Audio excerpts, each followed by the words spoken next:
Case number RCM 75 of 2019, State versus Luota Francis Cllr and Sibongiseni Baba, both accused persons are before court. The date today is the 16th of April 2021. Court is constituted as follows. Presiding Judicial Officer Ms. Mjame for the state, Ms. Madikizela. For accused number 1 is Mr. Moletsale. For accused number 2, Mr. Jaka. Court interpreter Ms. Mabula. For stenographer is Mr. Nzingwa. Ready to proceed, Your Worship.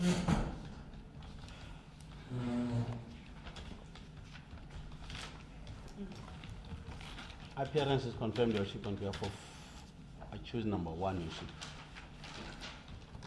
As a court, I confirm, Your Worship, I appear on behalf of the second accused. The accused person to sit down.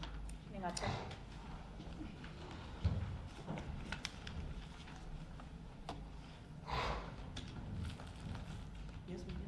Call please, Your Worship. At this stage, Your Worship, the state is making an application before this honorable court that both accused persons be found guilty as charged. Number 1. No. Last time, Mr. Jaka said something, he didn't close the defense case. Yes.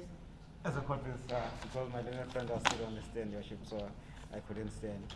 Thank you, Your Worship. Your Worship, on the previous occasion, indeed, we indicated that we don't close the defense case. In other words, we didn't close the defense case for the second accused.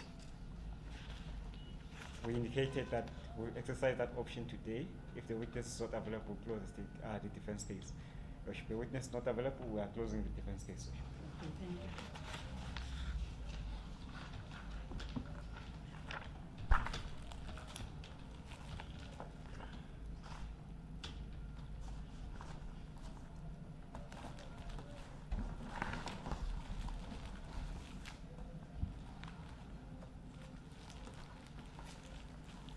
Yes, madam, we can continue. Call please, Your Worship. The state is applying, Your Worship, that both accused persons be found guilty as charged. Number 1, Your Worship, was charged with sexual assault. Number 2, with rape. State led the evidence of 4 witnesses, Your Worship. However, in this case, the complainant, Your Worship, is a single witness. Provisions of Section 208 of Act 51 of 1977 applies, Your Worship. The evidence was clear, was satisfactory, Your Worship, in every material respect. She was a credible witness.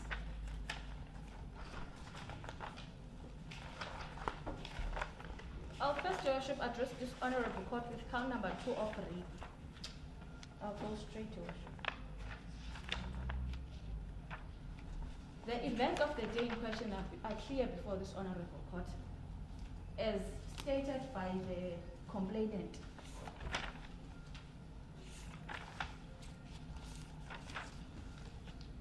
It is not in dispute that both accused persons were at the complainant's homestead, and she met with them as they were there to get information. What is in dispute in respect of accused number 2 is whether he had sexual intercourse with the complainant without her consent.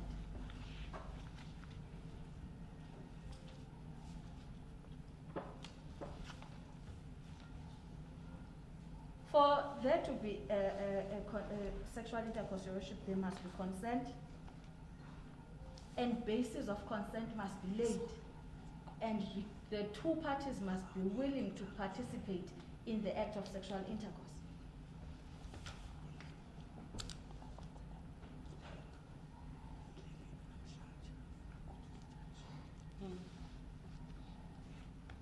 The evidence of the complainant was clear, Your Worship, that he was taken by the accused person and put her down. She tried to close her legs. He opened them, and then he closed them again, then he opened them. the accused person, and he let him penetrate her.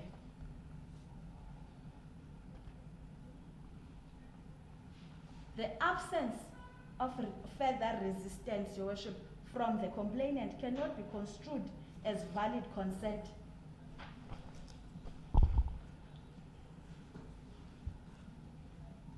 There is a difference, Your Worship, between mere submission and consent.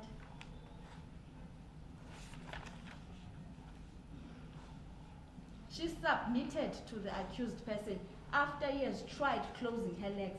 It clearly showed that he did not want to participate or to have sexual intercourse with the accused person, but he continued.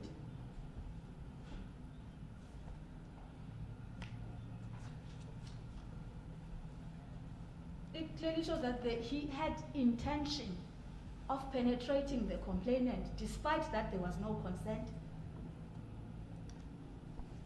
Now, can we say because the complainant did not raise an alarm to the nearby homestead and did not fight the accused person that he has consented?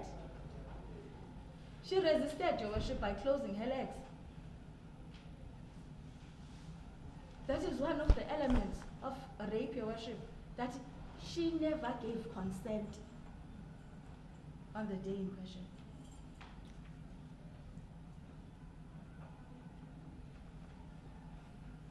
It's only animals, Your Worship, where they chase each other and penetrate without consent. With humans, the basis of consent must be laid.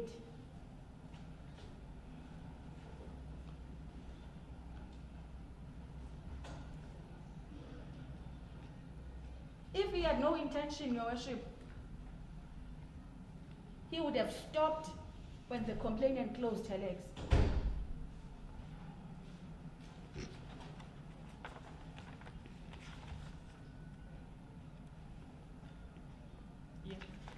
Your Worship, the doctor was called before this honorable court as the fourth state witness. He clearly stated before this honorable court, it's the doctor who examined the complainant, that in cases where a victim is not fighting, there can be no genital injuries. She is in her 30s, mother of 3 children, according to the medical report information he gave to the doctor.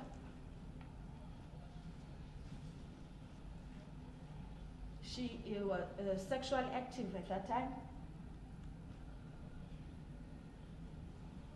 I want to submit before this honorable court that the mere fact that there are no genital injuries does not conclude that there was no penetration on the day in question.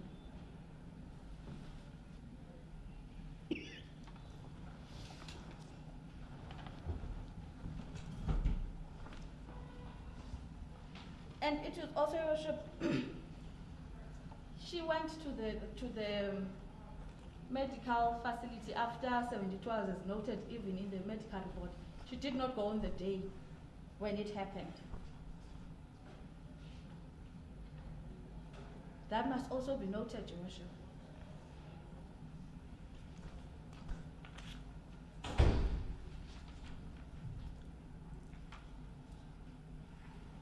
It is clear, Your Worship, that on the day in question, the accused person penetrated the victim without her consent.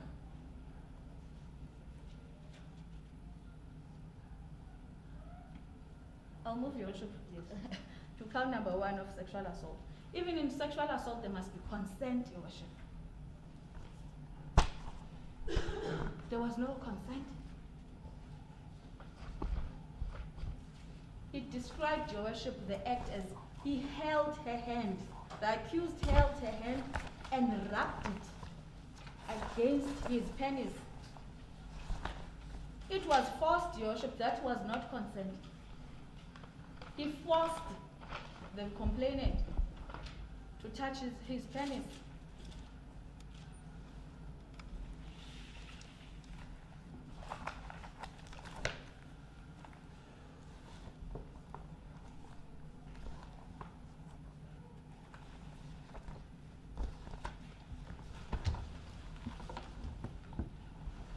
It shows that, Your Worship, there was no consent between what the sexual assault and the rape, Your Worship, the acts by both accused persons.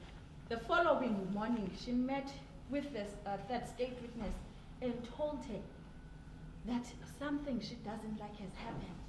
If there was consent, she would not have said that. This third state witness is saying, Your Worship, I am not the complainant's friend, but we talk. It shows that she did not like it and wanted to disclose it to someone. Whether they met on the road or when she was on her way to school, but she met and told her.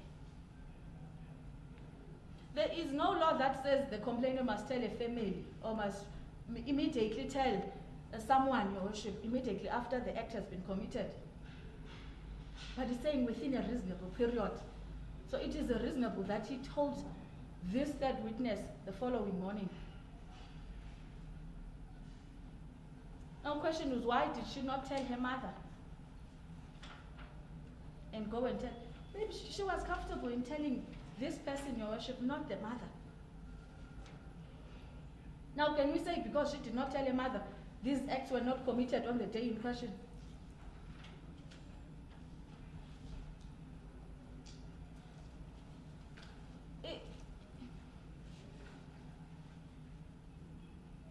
There is no duty also for the victim to raise an alarm or to fight the perpetrator or to tell someone immediately. The acts are shocking. Maybe she was shocked, Your Worship, on the day in question. I'll move for Your Worship. What is interesting in this case, Your Worship, is that both accused persons are corroborating the evidence of this witness, but only on the rape and sexual assault charges they don't collaborate. Can we say that this complainant is misleading this court? She is not, Your Worship, because even the two perpetrators before court, Your Worship, are collaborating some of the parts of her story.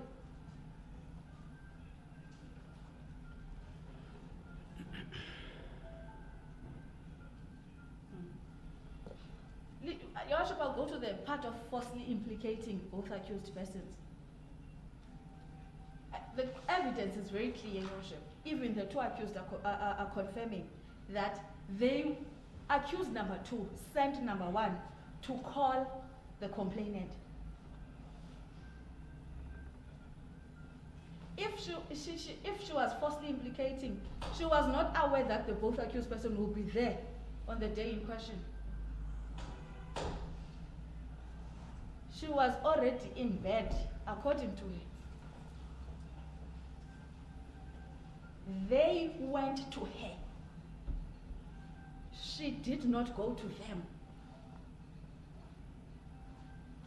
How could she have known that the two accused person would be there on the day in question at that time?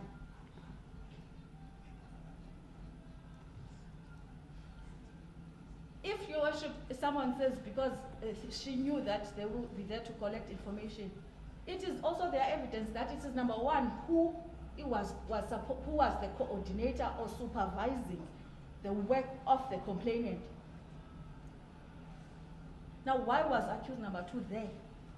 She could not have been aware.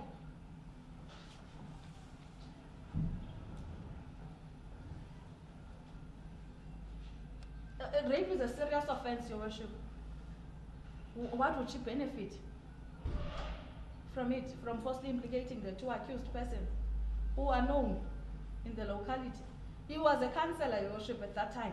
He was a member of the community. What would she gain from falsely implicating him?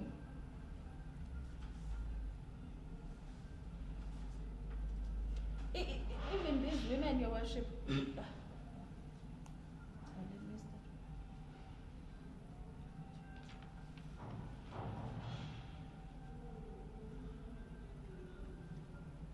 even if Your Worship, she knew that they were going to be there, if she was implicating and wanted to make a case very strong, she would have reported the case. There was nothing stopping her to report it on the same day because there was no use of condom according to her. And so that a DNA may be taken for the accused person. But she was not falsely implicating the accused person. She was shocked, Your Worship.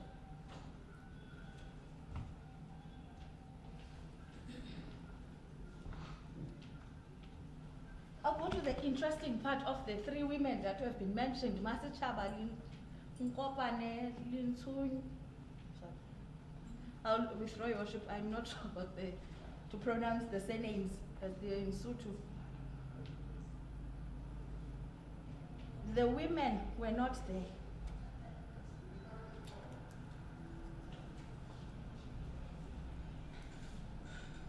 How could they have known that the accused person will be at the complainant's homestead on that night?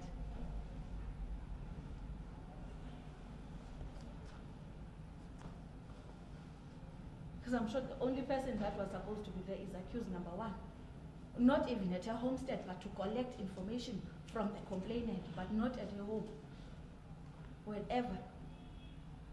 Now, how could they have known that they were going to be there for them to plot against them?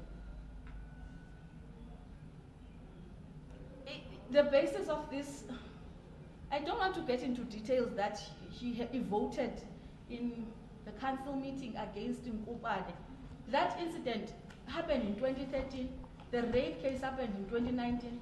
If these women, Your Worship, were determined to put the accused person down, from 2013 up until 2019, they have not done anything according to him within those years. Why wait for this long?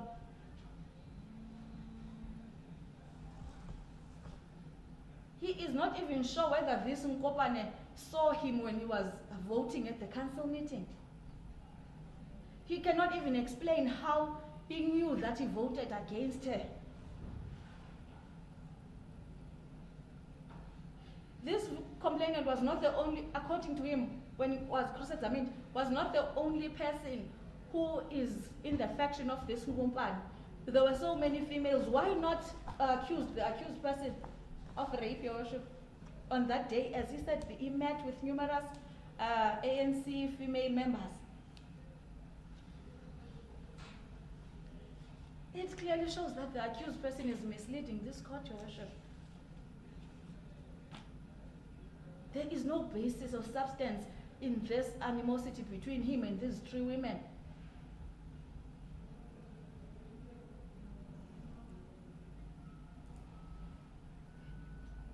Now, can we say the complainant was not raped and sexually assaulted because he has received a food parcel from the ANC?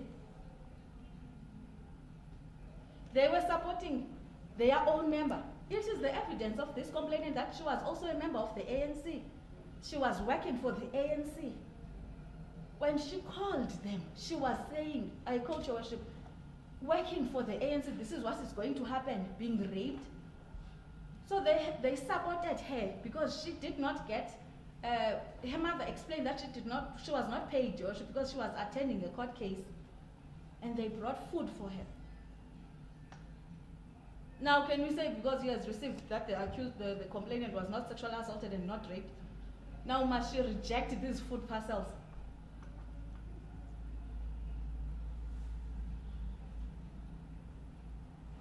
I don't know how the organizations work, Your Worship, but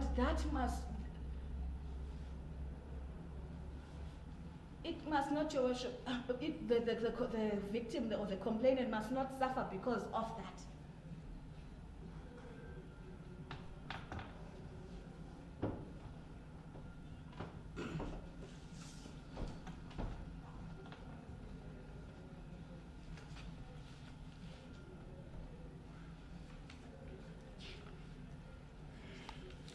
I apply, Your Worship, and submit before this honorable court that the victim was sexually assaulted by accused number one.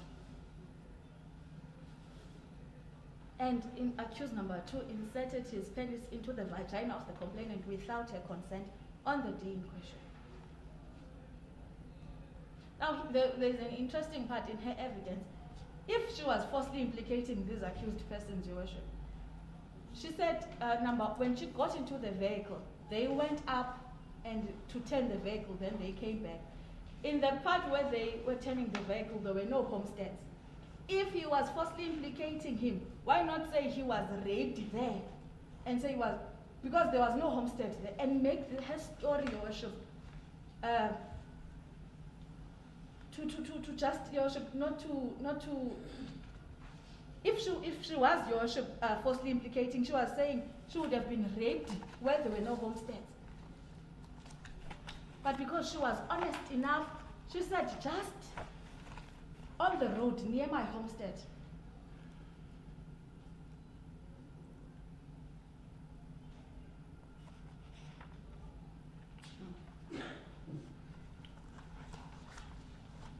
I apply that they be found guilty, Your Worship. And on the state's case, Your Worship, there were contradictions. He said she did not receive food parcels. Witnesses say she received food parcels. But can that contradiction, Your Worship, say that this witness was not honest enough?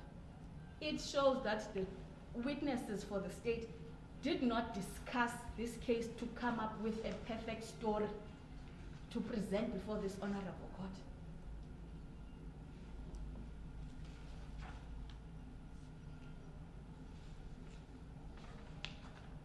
I'll refer this honorable court, Your Worship, to the case of State v. Court 1990, volume 1 SACR, page 95. It was stated that, Your Worship, I open quotes, contradictions per se do not lead to rejection of witness evidence. Not every error made by a witness affects his credibility. I close, Your Worship. I humbly apply before this honorable court, Your Worship, that the state has proved its case beyond reasonable doubt, and that the version of the complainant be admitted as the true events of the day in question. That is all from the state, Your Worship. Yes, Mr. Thank you, Your Worship. Your Worship, it is my application that accused number 1 be acquitted and found not guilty upon the following reasons.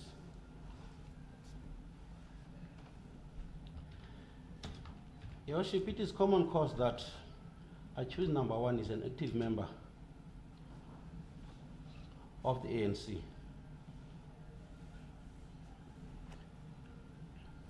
It is common cause, Your Worship, that on the day in question, accused number 1, he was acting as a coordinator to collect data from the party agents.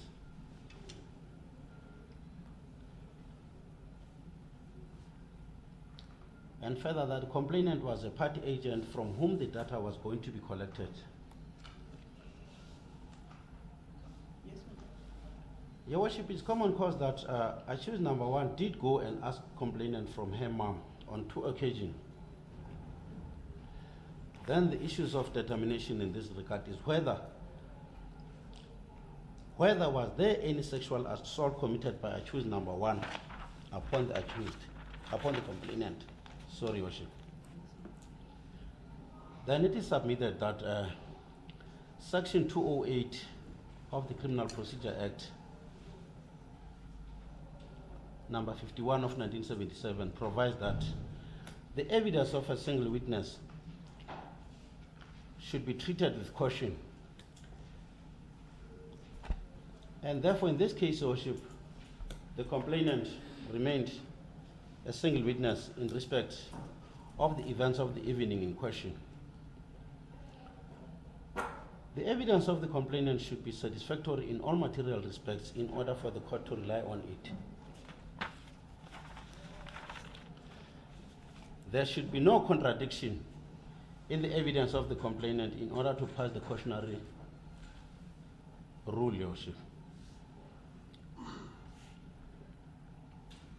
Your Worship, the complainant testified that she is related to accused number 1. And this was also confirmed by the mom of the complainant. The complainant informed this court that accused number 1 proposed love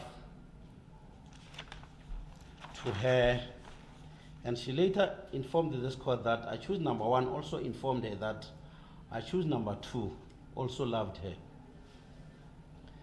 This becomes 2 loves proposals, Your Worship, simultaneously. And how come that number 1 could propose love to his own relative, Your Worship? And how come number 1 would initiate love proposal for number 2 without it withdrawing the initial love he had before in respect of the complainant, Your Worship? Therefore, there are many improbabilities, Your Worship, in the complainant's evidence, Your Worship. She said that she was sexually assaulted by accused number 1 on the first occasion. When she went out of the home, she further testified that number 1 came back to the complainant's house for the second time, and the complainant never told her mom that accused number 1 had inappropriately made sexual advances on her. Notwithstanding those sexual advances, Your Worship, she even agreed to go out at night to a person that she knew that he had erected penis, which she had an opportunity to tell her mom, but she did not tell her mom. So how comes that when a person would have sexually violated, go out to the same person for the same reasons?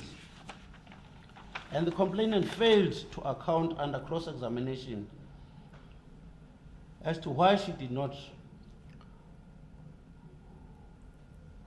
report to her mom initially when she was called by for the second time by accused number 1.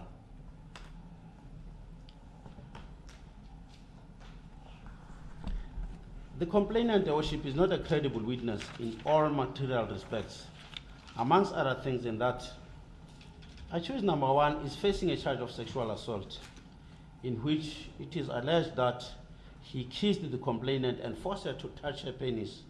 And during the entire proceedings, the complainant did not tell the court or say anything about being kissed by accused number 1, except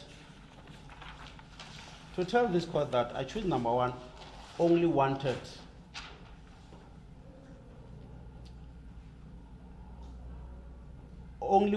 to kiss her, and she pushed him away since accused number 1 was smelling liquor.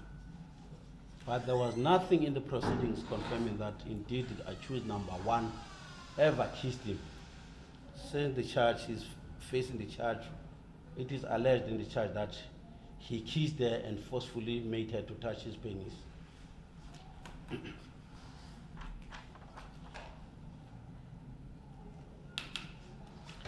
Your Worship, may I refer this Honorable Court to the case of State versus Sauls and others. Sauls spells S-A-U-L-S and others, 1981, Volume 3, Volume 3, SA at page 172A, 180H, where it was noted that the absence of the word credible is of no significance. The single witness must be credible. There is no rule of thumb, test, or formula to apply when it comes to consideration of the credibility of the single witness in question. The way is what weight, if any, must be given to the evidence of a single witness. Full stop, Your Worship.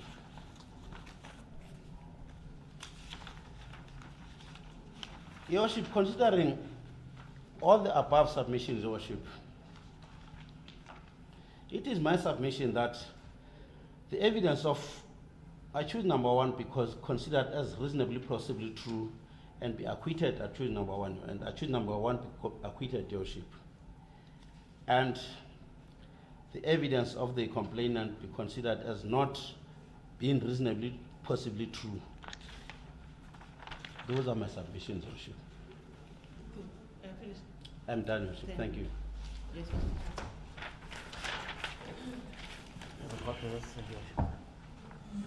Worship, firstly, I would like to just an assistance from the court, Worship, in respect of one aspect.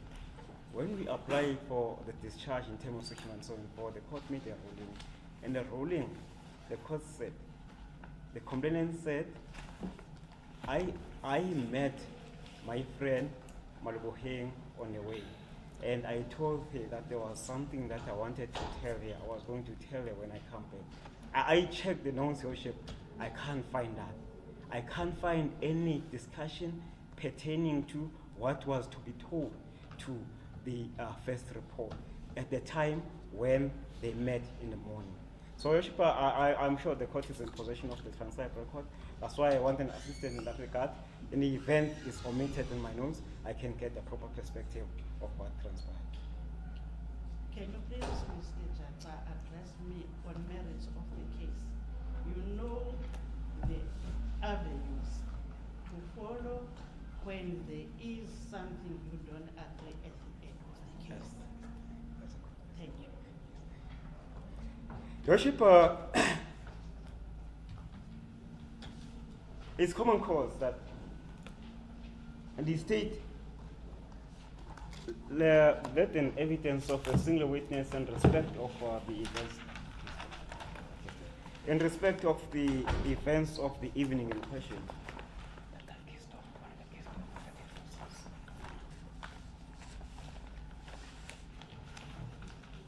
What is lost now? Worship, there's something that I came to my learned friend. I can't find it.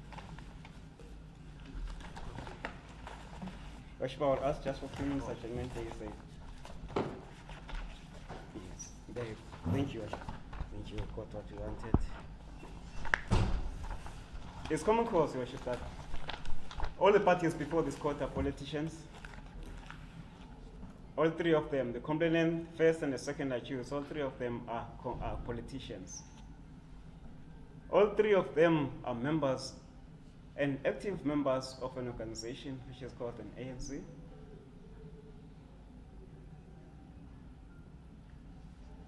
And according to an unchallenged evidence of the defense, they belong to different political factions or to different factions in the same organization. She sides with the three women that were mentioned who are political opponents of the second accused before this court. Now, it is a trite law, Your Worship, that there is no duty on the accused to prove his innocence. There is no duty on the accused to prove reasons why a particular witness would falsely incriminate him. What is expected from the accused is an explanation which is reasonable, possible, true. If there is an explanation by the accused which is reasonable, possible, true, the accused is entitled to an acquittal. That has been said, Your Worship, on a number of occasions, a number of decisions by the Supreme Court of Appeal.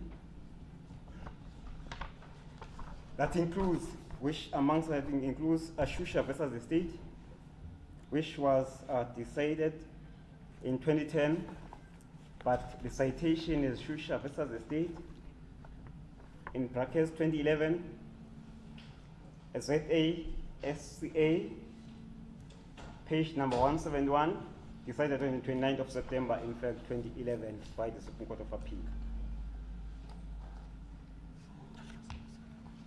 The Supreme Court of Appeal held that the accused version should not be rejected merely because it is improbable.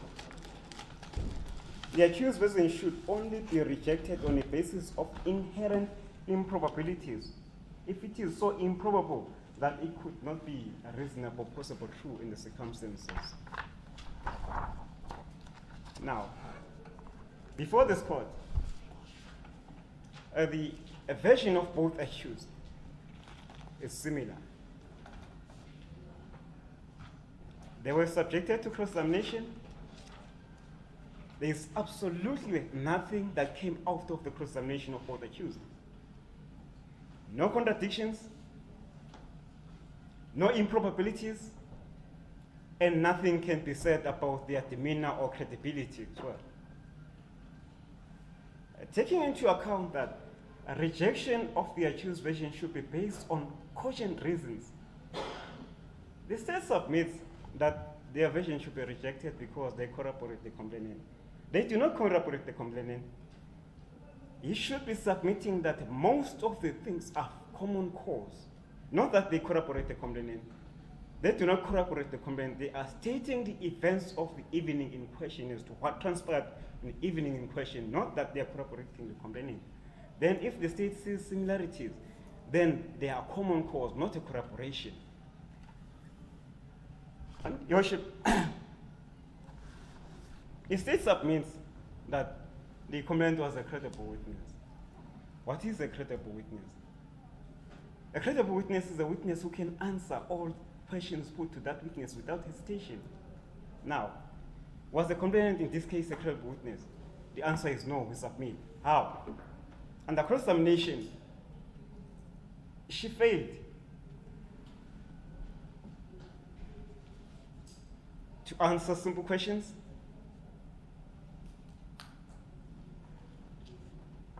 And I heard the submission from my friend that there is no duty on her to cry. That now invites us to look at the issues of credibility. Indeed, there is no duty for her to cry, but that's relevant to the issues of credibility. Was there a reason for her not to cry? There is absolutely no reason. My little friend submitted that she probably was shocked. There is no evidence of being shocked in this case. She never told the court that she was shocked. So my little friend is supplementing the evidence of the complainant from the bar because there is no such an evidence from the complainant or from any other person. According to the defense or the accused, that place is a busy place. There is a tavern nearby, their homestead nearby. It could not have happened there. Even if it were to happen, it could not have happened there. The complainant simply chose not to scream to attract attention. Taking into account that it was next to her homestead, she left her mother being present in the house. She never attracted the attention of the mother from the house. She never attracted attention of the other villagers, including the patrons of the tavern. She chose to keep quiet, as she said. Then they expect that this court is going to be a recipient of that evidence without looking at the probabilities and improbabilities. Let's come to the issue now of the second report. The second report told the second report, the evidence of the second report, the witness who is normally categorized as the first report, I'm sorry, my Worship. Yes, the first report, sorry, Your Worship, yes, the first report. According to the first report, she met her on the way. The first report asked her to give her ID, the first report's ID, in order for her to verify or to check if she was registered on the system of the voters' roll. Then the first report says she was in a hurry because she said she doesn't have an opportunity or a chance to take my ID because she's in a hurry. She didn't take my ID because she was in a hurry. There was nothing said about an incident of the previous day or previous evening. Then the evidence of the complainant is that I did not tell my mother about the incident. I woke up the following morning and I went to tell my friend. Then the friend comes. It transpires that this is not true what she told the court, that she woke up the following morning and went to inform her. According to the first report, she was informed when the comment was coming back from school, from performing political activities, which is different from what was said by the complainant. Again, the first report told the court that she was called to the complainant's place. On her arrival, there were women who belonged to a political organization by the name of the ANC. Then she was asked what she told you and now she had to narrate what she had been told.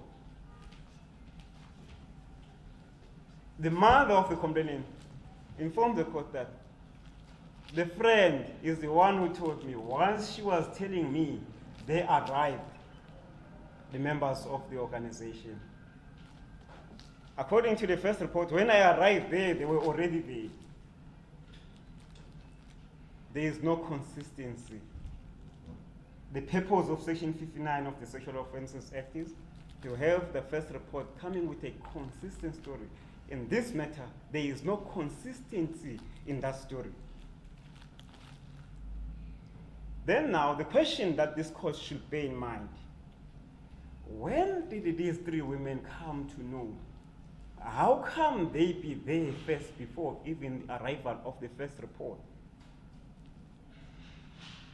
That is not explained. My learned friends suggest or seem to suggest that they were not aware. These are politicians. Nowadays we live with cell phones, we are living in a technological world. Manner of communication is simple or easy. Then now, another crucial aspect, my learned friend concedes that she did not disclose before this honorable court that she received some benefits from these three women. Then she says, according to her submission, it's an error that cannot lead to a rejection of her evidence. That cannot be an error, Your Worship. It was asked not once during cross-examination. It was asked on numerous occasions, of which she denied. It is very important, Your Worship, because it talks directly to the reasons the second accused thinks why the complainant implicated him to a commission of an offense that he didn't commit. According to the mother, she was given because she's attending a case. Now, she was receiving benefits in favor of attending the case against the second accused, who is a target. Why did she not disclose that if she honestly received the full parcel like any other community members? The evidence before this court is that the community activities are performed at a community hall, multi-purpose center. But subsequent to this case, because of the motivation that they give to the witness, falsely incriminate the second accused. The complainant is now treated specially. She received extra benefits. Food parcels are now distributed to her homestead. Those are issues that this court cannot ignore. My submission, Your Worship, is that one needs to look at the performance as well of the complainant during cross-examination. She was absolutely not a credible witness. If I may also refer the court to the questions of re-examination by my learned friend and her answers.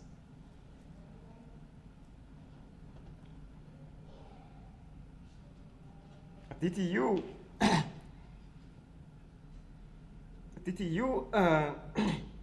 give him permission to penetrate you? That's one of the questions she asked during examination. The answer was yes from the witness. We understand, Your Worship, that the defense is not one of consent. But if you look, even if it was to be said that the defense was one of consent, the evidence of this complainant was not going to stand still, because she, according to her, did you give him permission to penetrate you? She says yes. And then where is rape in that event? If there is an evidence that yes, I did give permission to penetrate, where are you going to find the element of unconsensual sexual intercourse? Your Worship, let's come to the evidence of the doctor. The doctor didn't assist this cause in any manner. There is absolutely nothing gainsay that can assist this court from the evidence of the doctor. He says in his evidence, my learned friend seems to have forgotten that. He says there was no evidence of rape. We are before this court because of the allegations of rape. He went on to say there was a likelihood of penetration. When I asked him, is it also possible that there was no penetration? He said, you are explaining what likelihood is. Then that tells you, Your Worship, that there could have been no penetration at all. There is absolutely nothing from the medical report to suggest any evidence of recent penetration, taking into account from his own evidence that bruises and some abrasions, they last for 5 days. And the evidence before this court was that the complaint was examined on the 3rd day within that 5 days period. So possible, if she was injured, those injuries would have been observed by the doctor, but according to the medical report before this court, there was absolutely nothing to suggest the same. Then is there any independent evidence before this court which supports the evidence of the complainant to make the evidence of both accused less probable on issues in dispute? There is absolutely no evidence that supports the evidence of the complainant in issues in dispute. This court is called upon to decide whether there was rape or not. There is evidence before this court that that day was a rainy day. The condition of clothing is very important in this regard because of the manner she says she was called to fall. There is no evidence before this court of any muddy clothing. There is no evidence before this court that she had grass or grass on her hair or grass on her body or grass or mud on her body. There is no evidence of any abnormality whatsoever. Will it be safe for this court to reach a conclusion that the state has proved its case beyond reasonable doubt? Our submission is that it is not. Coming back, Your Worship, to the issues pertaining to evidence of a single witness.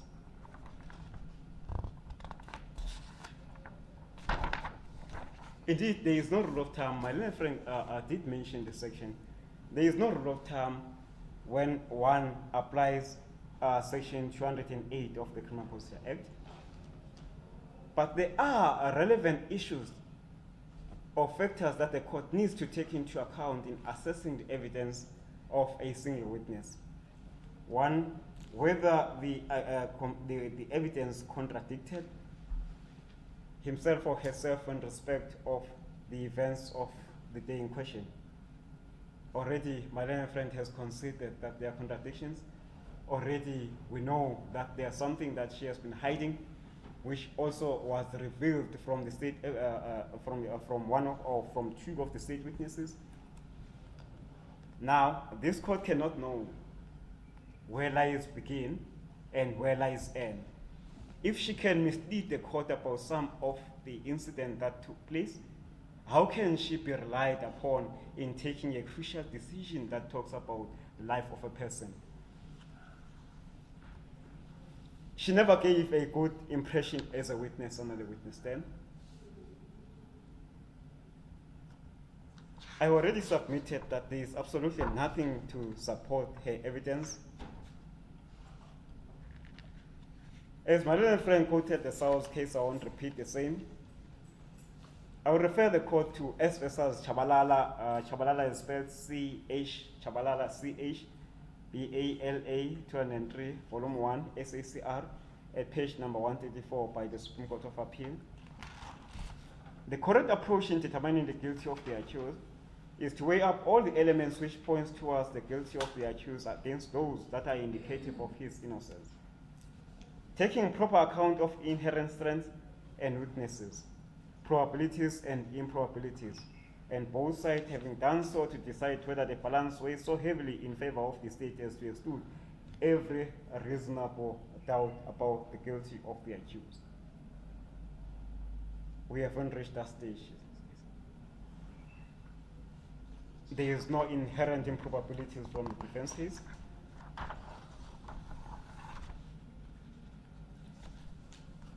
There is nothing that the court can rely on to reject evidence of the state. There is something that the court can rely on to reject the evidence of the state. In S versus Shakel is spelled as S-A-H-E-L, SHACKELL, 2001, Volume 4, SA, page 1 by the Supreme Court of Appeal, at paragraph number 30. It was said the court is entitled to test the accused versions against improbabilities. However, the accused version cannot be rejected merely because it is improbable.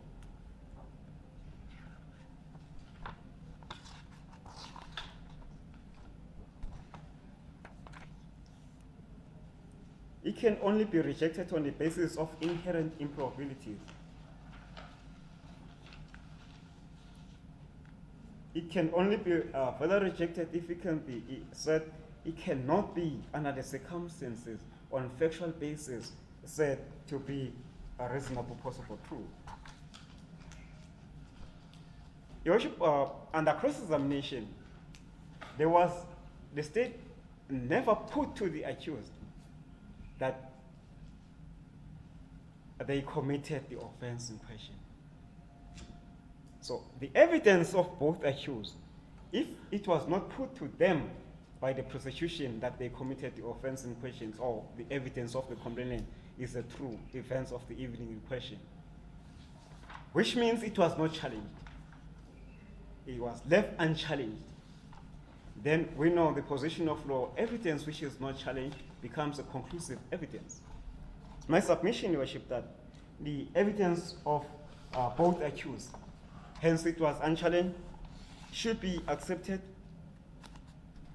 as a conclusive evidence, and under those circumstances,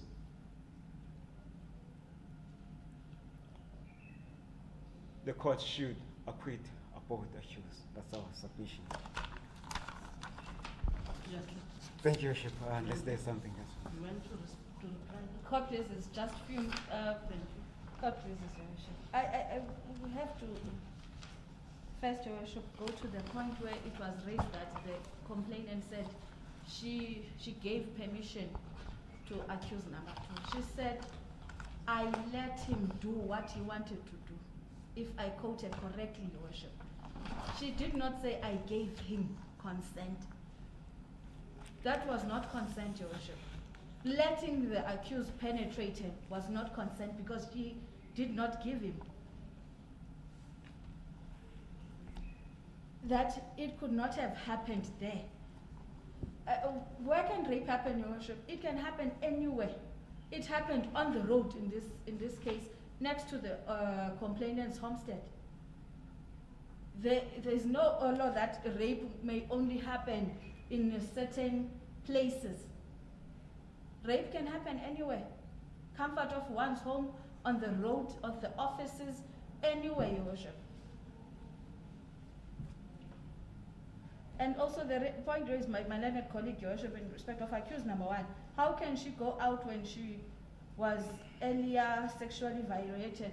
It is evidence before this honorable court that it is the mother of the complainant who begged her to go and attend because it's work related. Even the accused person, Your Worship, said she was released by her mother. That is all, Your Worship.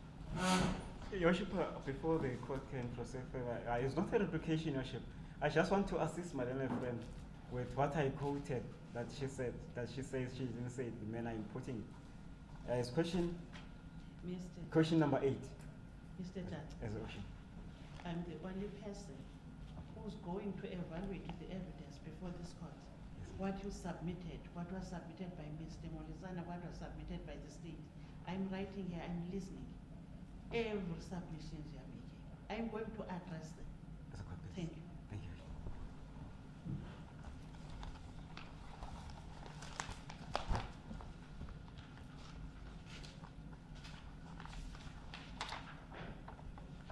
Well, you have addressed me, all three, having long submissions. Then I have,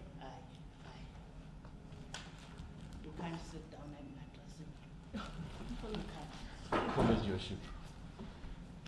Humble approach is extended. Your Worship. Apology, Your Worship. Then I still have to call consider the submissions and evaluate the evidence in its totality. Then postpone for my judgment. Can we arrange a date for the judgment?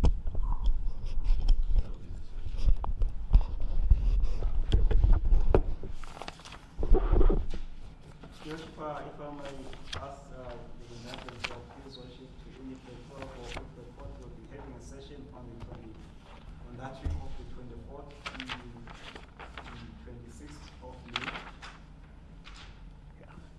Well, I do have a session, but each day has 8 cases, but since it will be a judgment, I can cater for this. If it is the court, I was going to ask the 25th of May. 25 May. It's Tuesday. How about the 26th, Your Worship? The 26th is also. It's also suitable for me. Well, it's not suitable for me, but I'm going to squeeze this matter in. But this is God bless you.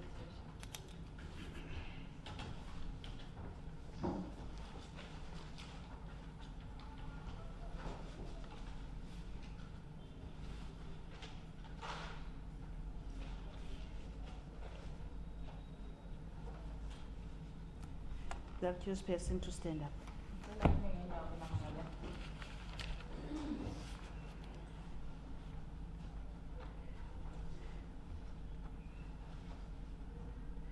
The parties have addressed the court on the merits of the case at length. Then the court now is at a stage for it to consider the submissions by both parties and evaluate the evidence and come up with a constructive judgment, which is not going to be today because this is a long case. Therefore, the matter is postponed to the 26th of May 2021 for judgment, and accused person are out on warning as before, and I want for 8:30. Ngenkundla emveni kokumamela into iyathetha icala elishushisayo nento iyathetha ngamagqwetha enu ithi ke yonke le nto ethethiweyo iye iyande kakhulu kwaye ke ngoku uzawucela ithuba loba ike ihambe iyojonga ke yonke le nto ethethiweyo nobungqina bonke obubulapha phambi kwayo kuba ityala kube lityala elide kakhulu ukuze ke ifikelele kwisigqibo esifaneleyo. Ithi ke ngoku iyacela uba limiswe ityala limiselwe i-26 kaMeyi. Nge-26 kaMeyi ke sizawuva ke uba isigqibo sentombi sithini noba bendingayalwa uba ndibe lapha 8:30, 26 May. Before the extent of worship, I would like to suggest that at least we reserve a second day. In case, yesterday we experienced there was no network. So in case there are any other things that may come up, Your Worship, at least we have a second day in that week. Yes. Bishop, I'll suggest Friday the 28th. I'm already committed on the 27th. For Friday I have a case there, and I having civil matters in my lot. Unless, let's take it, we'll see what to do. I'll make an arrangement. Is it suitable for you, Mr. Mulezai? It's suitable, Your Worship. No, it's not 28, it's not suitable because I've got a matter with you in my day, Your Worship. One of divorce matter, I think it's a divorce matter. If you are in Malut with me, it's fine. I Then will we'll better finish and then we Mount come back. Fletcher, Mount Fletcher, Your Worship. It be? You will? If it's called, it will be suitable with Your Worship if we take it. It will depend if it's the only case there. But Yes, if it's the Your only case there, it can be moved to Mt Fletcher. That's what And I then would if we didn't finish the matter on the 26th, we had a problem. But if everything is fine on that day, on the 28th must be in Malut. Do you hear me what I'm saying? Yes, I do, Your Worship. Okay. Yes, Your Worship. Okay, let me go with the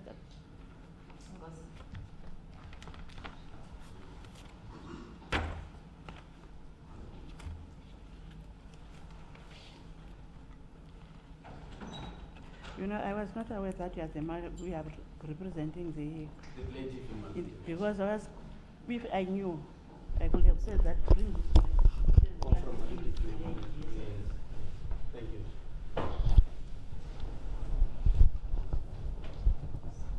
Yes, madam. May I then hand over to Ms. Honono, Your Worship? Then she has 2 matters left. Okay. Yes,